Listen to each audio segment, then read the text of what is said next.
One morning, an entire city was just gone. 10,000 people. Gone in a single night. Not one building was left standing. Not one street was left whole. There was only water, where a busy, happy city used to be. This is not a made-up story. This really happened. It happened in Greece. It happened over 2,000 years ago. And here is the part that will really surprise you.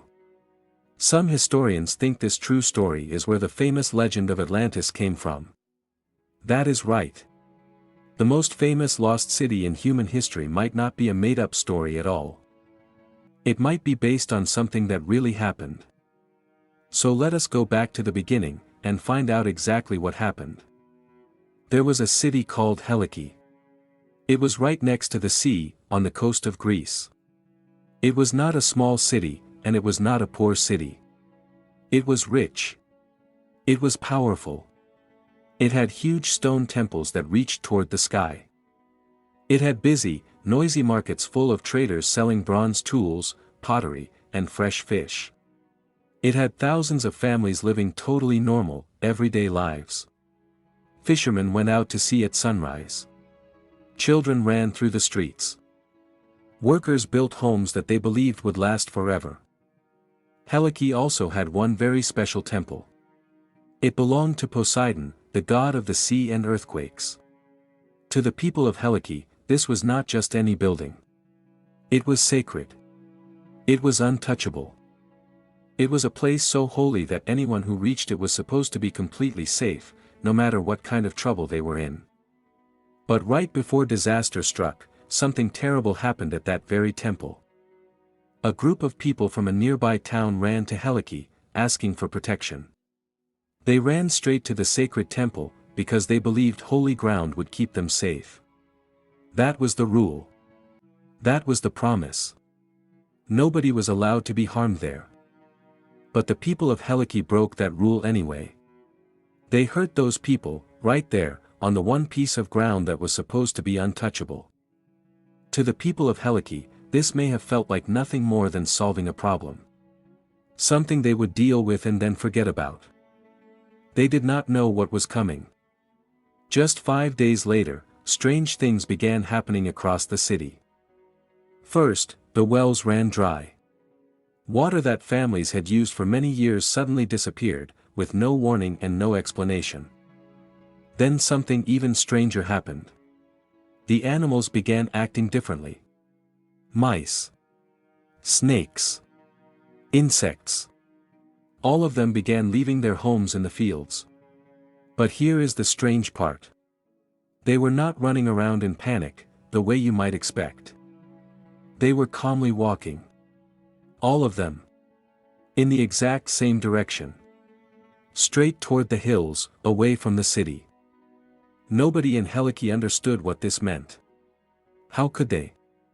There was no science back then to explain earthquakes, or warning signs, or why animals sometimes sense danger before humans do. All the people saw was creatures acting in a way that felt deeply, unmistakably wrong. 5 days after the wells went dry, the people of Helike went to sleep exactly like they always did. Children were tucked into bed. Fires were put out for the night. The whole city settled into quiet darkness. They did not know it would be their very last night. The ground did not just shake a little bit. It shook with a force nobody there had ever felt before, and few people anywhere would ever feel again.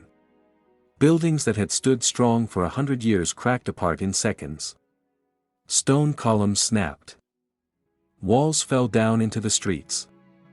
And then came the worst part of all. The land itself gave way. It dropped downward, almost 30 feet, in what probably felt like a single instant. The sea did not rush in and crash over the city. The city sank straight down into the sea. In the total darkness, with everyone terrified and confused, most people never even had a chance to run. By the time the sun came up the next morning, the entire city of Helike was underwater. Everything was gone.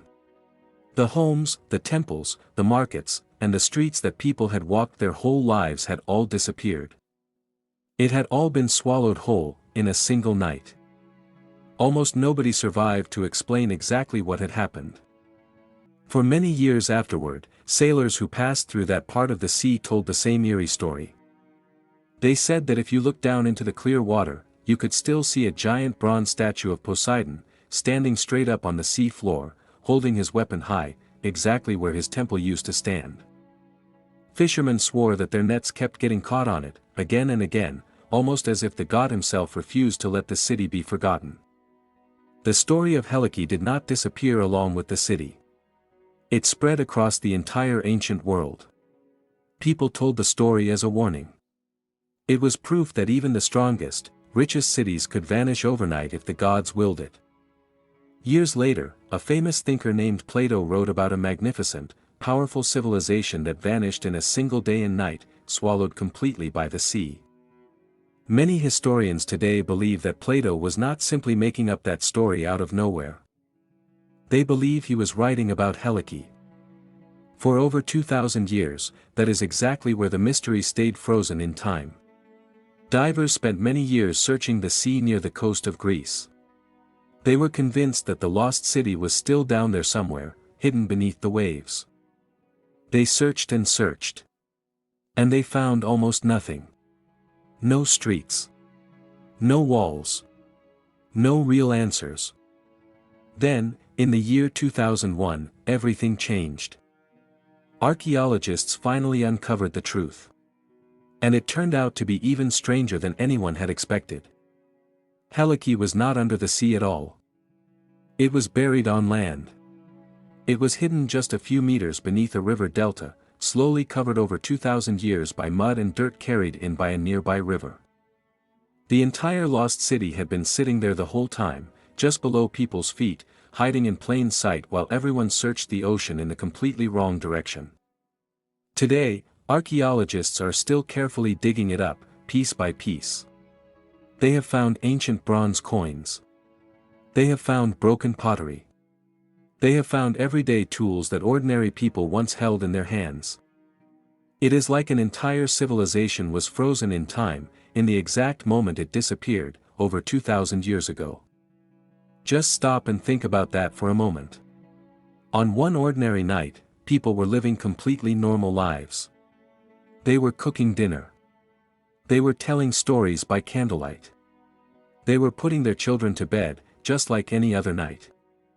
And by morning, their whole world was gone. It was buried, and forgotten, for over 2,000 years, until someone finally found it again. Helike teaches us something a little unsettling. Even the biggest, richest, and most powerful cities in the world can disappear without warning, in a single night, no matter how strong or untouchable they seem.